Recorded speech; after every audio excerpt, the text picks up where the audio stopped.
for the start. Hello and welcome to Sports by Compion. My name, of course, is Stephen Compion, your very handsome host, and I am joined here by a plethora of rugby players. It's freaking awesome. We're doing the Midwest Series, boys. That's right. We're back for another episode, and division rival, the Woodsmen, are here in town. It's just great. So for that, I had to bring in my co-host, Mr. George McHattie, the man with the red beard and the power. How are you, George? Fuck the Woodsmen. Whoa, George, be nice. Come on. You know, they came to our our pod to say hi to us, but also, yeah, fuck the Woodsmen. Anyway, we are joined here by a very handsome, freshly new captain, the man who moves the offense for the Woodsmen. You see him here smiling in the upper corner. Nick, how are you, sir? How's it going, guys? I'm doing pretty good. Feeling Great. pretty fresh. We're happy to have you, man. We're happy to have you. And of course, ever present, just the silver fox of the Woodsman, the guy who kicks the ball maybe more than he should sometimes, but he does make it up sometimes with just some really awesome kicks. John's in the house. John, how's it going, bud? Hey, it's going great. Thanks for having me. Returning guest as well. Appreciate that, John.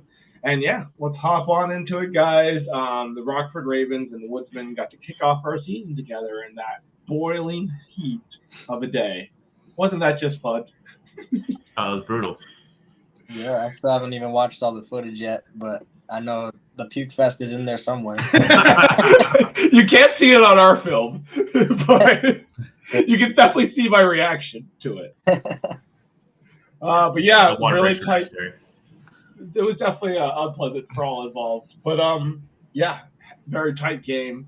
Went back and forth. Obviously, you guys kicked our ass in the first half. We sort of came back in the second, and then bobbled it at the last minute. Either way, huge win for you guys, and it has now been established that we're having that this is a trophy match between us, a rivalry, if you will. Love to hear about it. What was the name of the trophy? He said. And it was like red wine, or was it whiskey? Yeah. Or, I forgot. It was one of your old boys came up with it. Core. That's right. Yeah, but it's a good idea, and I'm here to support it. We like it. We already got one going with the gargoyle, so we're definitely here to have multiple trophies, right, George?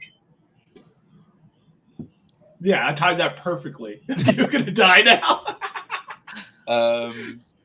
Yeah, all I gotta say is thank you for your shitty kicks on Saturday, John. Oh yeah, that there was one a plethora of them. Back of the try zone. Beautiful. It's because I had new boots on. That's why. Wow.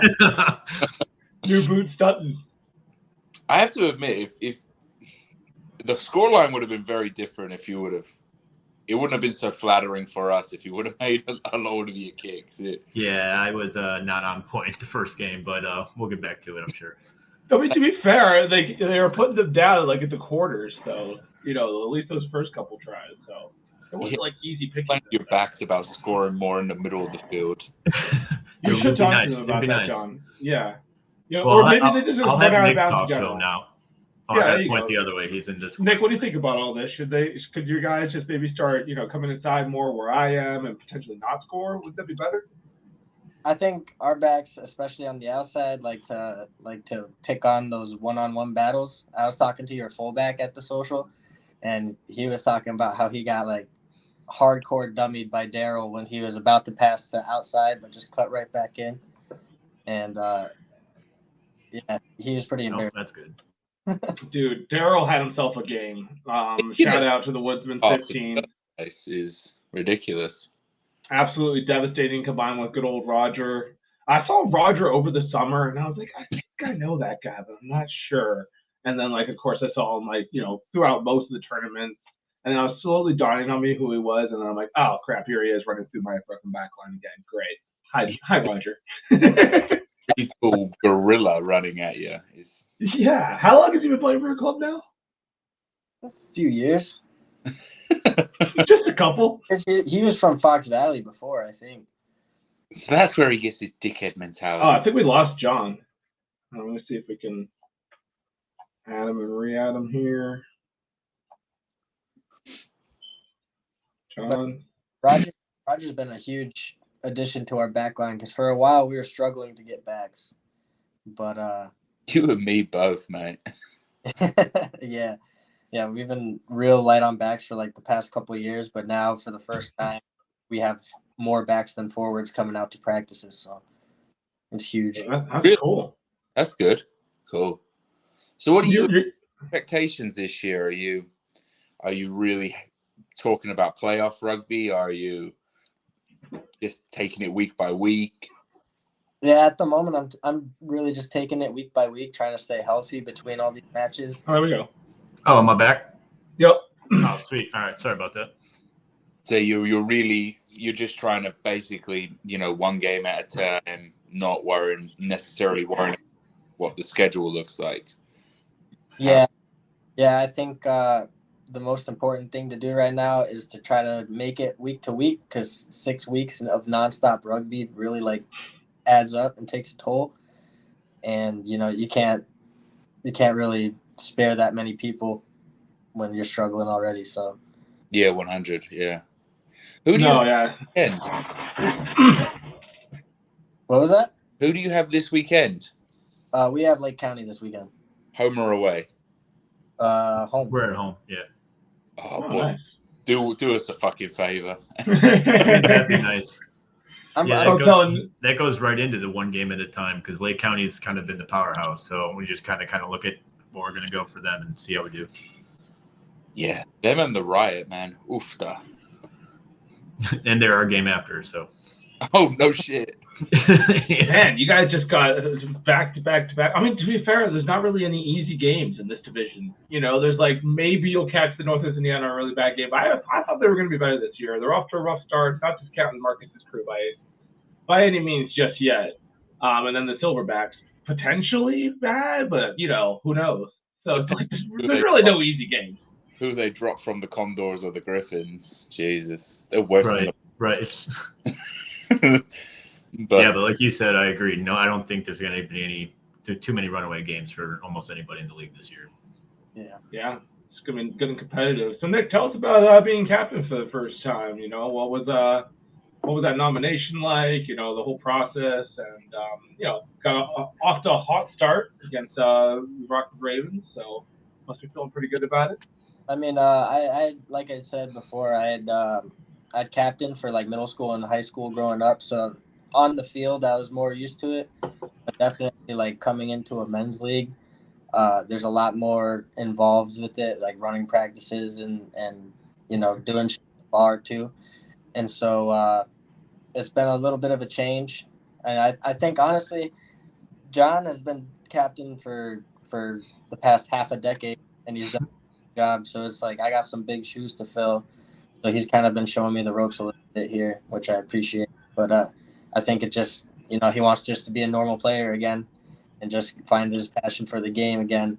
And so he wanted to step down and let me take the lead. So I appreciate it. Well said. You're already doing a hell of a job, man. Thank you, man. That's cool. I can understand that too, John. Doing that for over half a decade, it could definitely get tiresome some. But I mean, your passion's there still. You're probably going to play hard as heck. You and one of your sub forwards just absolutely destroyed me on a monkey I took. That I feel like I ended up with a rib problem later on in the week. Like, was that the one on the sideline where my head went? Yeah. Oh, yeah. Oh my god, dude! I just got absolutely rocked by the Silver Fox and freaking this big guy, and I was just like in midair, like this is gonna suck when I land. And God went unconscious. I was in pain. That was a tough time. I don't know if he was full unconscious. It was a rough landing. Yeah, head right into the dirt, and just I was like, oh yeah, that's not a winner right there.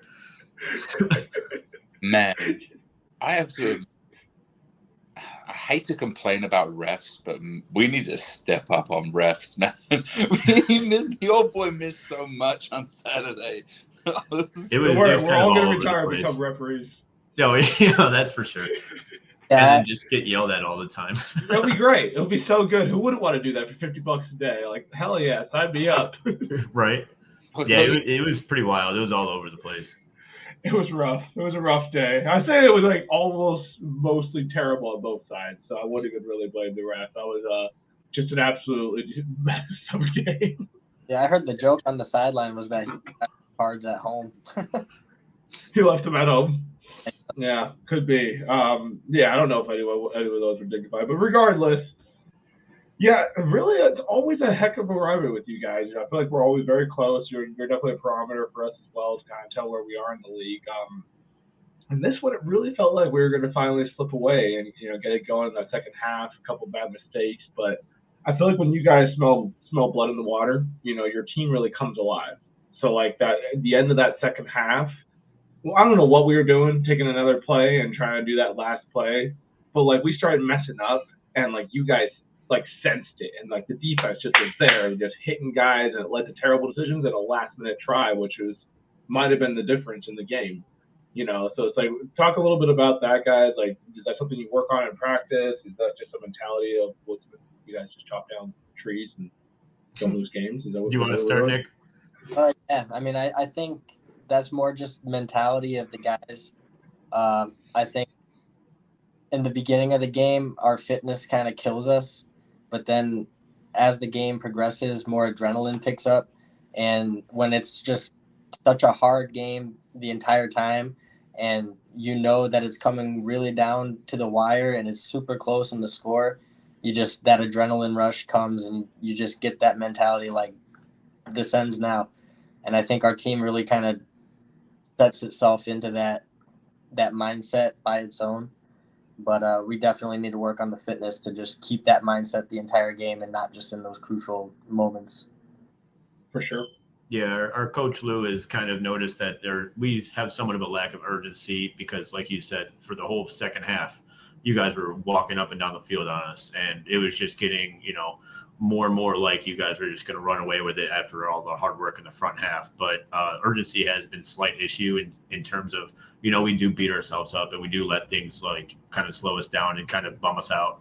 But yeah, once we make one or two good plays, then it can all come back up. But now we're trying to work on more like not letting the punches like roll us down, and being able to just come back from a bad play and then not letting it like hurt us in the long run. So we were able to at the very end of that game, but hopefully we don't have to moving forward. Yeah, some more comfortable wins would be nice, huh?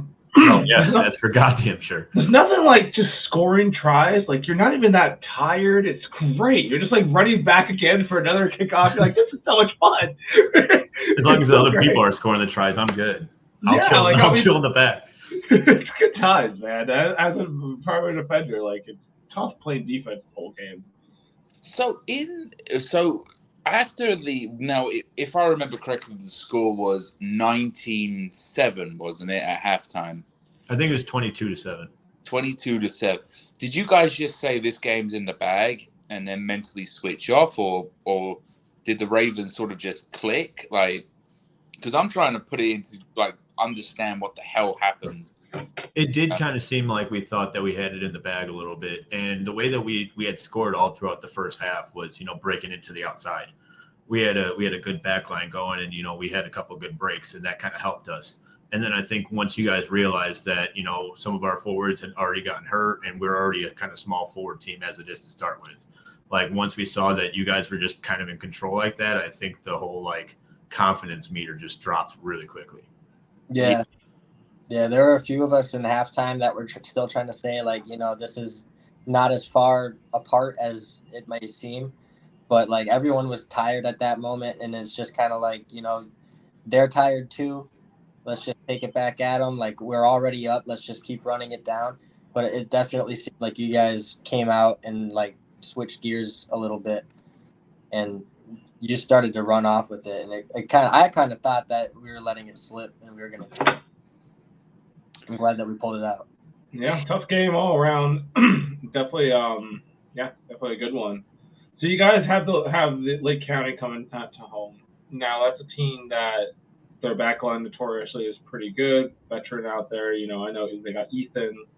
Usually will play 10 or 13 for them. Gumpy at 15 always. So your backline is also a veteran backline. Well prepared for this sort of thing, but. Do you guys have some answers for some of those big forwards or some of the guys getting back healthy? Are we starting that dude who almost killed me on Saturday? No, we're working on our defense for sure. We don't want them getting past us. We want to try to make that wall that we can. noticed in our game against you guys, we like earlier we're lacking urgency, so we're finding that defensive shape. But we're looking at a lot more forward play. I don't know if they're coming out with the this year, so we're expecting them to play some more forward play, but we're gonna have to find out on Saturday. I'll give you a little insight because I basically played sevens with them all through the summer. They kick the fuck out of the ball. Like I'm telling you now, anything in there 40, they're sending it down your throat and chasing. So John will love that. You can have a little fun kick battle with him. Well, they've done that in the past for sure, and thankfully that was a very polite way to put it. Our veteran backline with all of our old asses in it, but thankfully we'll have some guys back there who will know how to kind of return them. So yeah, we've noticed that in the past, and we're definitely expecting it too. Yeah, and their wings are really, really greasy, slippery little fuckers. But no, I actually think it's a good matchup for you guys. You know, I feel like you guys have put a good number on them, hopefully, for us. It's exciting. Yeah, county too. We're it's kind of similar. I'd say our games against you guys are more rough, for sure. But we have a pretty fun rivalry with Lake County as well. Absolutely. Yeah. Well, we're coming for that malt liquor next year, or whatever it is. Yeah, the cherry stuff. We're getting that cherry stuff. Whatever. Make people. Yeah, I know. I'm all here for the small little trophies. Guys, so just talk about the club. This year, how are numbers? You guys got some. Is it growing pretty well? I know the Olympics kind of had a positive effect on some of the women's sports, and we saw a slight increase in guys. How the boys doing? Go ahead, Nick. Yeah, it's been pretty good. We've been getting a lot of numbers at practice. Not really consistent faces, but numbers nonetheless. And then we've been trying to up our recruiting a lot too.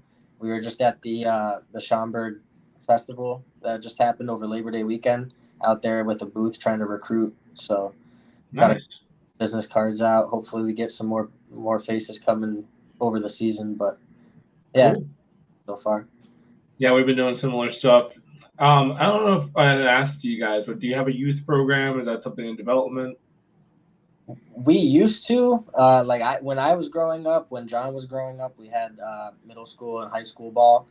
And then all the clubs in the area kind of just came and went. Some popped up and some disappeared. I don't know. I know they still have, Arlington Heights has a youth program, but I don't know if they're still running fall ball. So we're trying to start some more. We're trying to get some more teams in the area, and then definitely. That was definitely part of the pitch too when we were talking at the September Fest, and we don't technically have a youth program as of yet, but it's something that we're looking to build, as well as even a women's program if we find enough women around the area. Because when you think of the Northwest suburbs, it's a pretty large area, and there's a lot of people around. So it's definitely something that in the future would help us remain a good club and remain like a prominent club with that type of feeder program. But as of now, those things are still kind of smally in the works, and then just kind of hoping to kind of partner up with the high school and middle school programs in the area for now before that. Yeah. Exactly where we are. Yep. It's hard to get off the ground. Sorry, George, go ahead. No, it's a struggle. It's murder. Do you guys ever sit back and just look at the team that's in front of you at practice and go, when these old boys retire, who the fuck is going to play for this club? All the time. I looked at it the other day and I was like, man, we're all pretty deep into our 30s now. We're all feeling a little old. Yeah, I'm one of the. I'm starting to get old now, so it's I think youth rugby is definitely a huge part of the rugby culture. As a youth rugby player myself. If I ever have kids, I'm gonna make them play rugby for sure, at least once. Yeah, try it out, right? I mean, you say it yourself. Half our backline all has gray hair already, so we've definitely looked at that and wondered the same thing. I think all the years carrying the Woodsman on your shoulders, John. You just guys are retired at 60, John. No big deal. Oh yeah, I'm sure I can make it. Yeah. You might have to move to the forwards, but Oh man, that'd be rough. It's not always not rough. I won't lie. Yeah. What's one rookie you guys are pretty excited about? Maybe just even if it's just someone socially or has a lot of potential or has already shown out as the year has continued. Well, we've had guys like Sam, Trevor, Anthony all come out. A lot of them were more prevalent during the summer. Some are going back to school, so that always hurts. But it's nice to have some of the college guys out for the summer to at least get used to the team and whatnot. All of those guys are all like coming in and out of school, so they're not necessarily here during the competitive seasons. But we've got a small handful of guys like the three that I just mentioned that are like pretty good athletes, and hopefully when they're done with school and everything, that their jobs will keep them around here. You never know, obviously, with D3 rugby and coming out of school and whatnot, how that's going to go. But we've had them play in a couple of competitive games, spring or early fall, and we've had a lot of talent come out, and they actually have some friends who aren't already on the team, so they're bringing some of those guys out, and that helps a little bit too. Yeah. Nice. Yeah. Cool. Well, guys, any last thoughts about your beloved Woodsmen? In your fall season, 1-0 in a better spot than us, George. How'd this happen to us? Bummer. A lot of season left. A lot of rugby still left to play. That's for sure. I would rather get our L out the way at the beginning of the season than it happened at the last game of the season, losing by 3 points. That one hurt. That would be devastating for sure. Out of the playoffs. Cheers to that, boys. Yeah. Well, anyway, we'll go 6-1. But anyway, what was your guys' any last thoughts, about your Woodsmen? I'm excited for the rest of the season. We got off to a good start. It's first game as captain, first win as captain. I'll take it. So, we're going to try to keep that rolling and just kind of get used to the whole new position and have fun doing it. Cool. Yeah, we've had some smaller, more extra recruiting events that we haven't had in the past, like that booth at the September Fest. We've already had more meetings as the exec group in terms of things that we're trying to get accomplished. So things on the inside are looking to be shaping up pretty well for the Woodsmen and to move forward and to continue to grow. And we'll just have to, commit on those action plans and action items and get them done. And hopefully we keep moving forward. Yes, sir. Hope you're the best. Love to hear it. If you are in the Schaumburg, Elgin, over the Northwest suburbs in general, just look up the Woodsmen. You don't want to play D2 rugby for the fucking Fox. They're getting destroyed. Go play for the Woodsmen. Look them up. But yes, thank you to John. Thank you to Nick for joining us on the pod. Make sure you guys are liking and subscribing so you can get more fabulous rugby content, and that maybe we'll see George's beard more often. Like, look at that thing. It's fucking magnificent. Jeez. Hell yeah. Fucking awesome. Anyway, thank you so much, guys. Sports by Compion.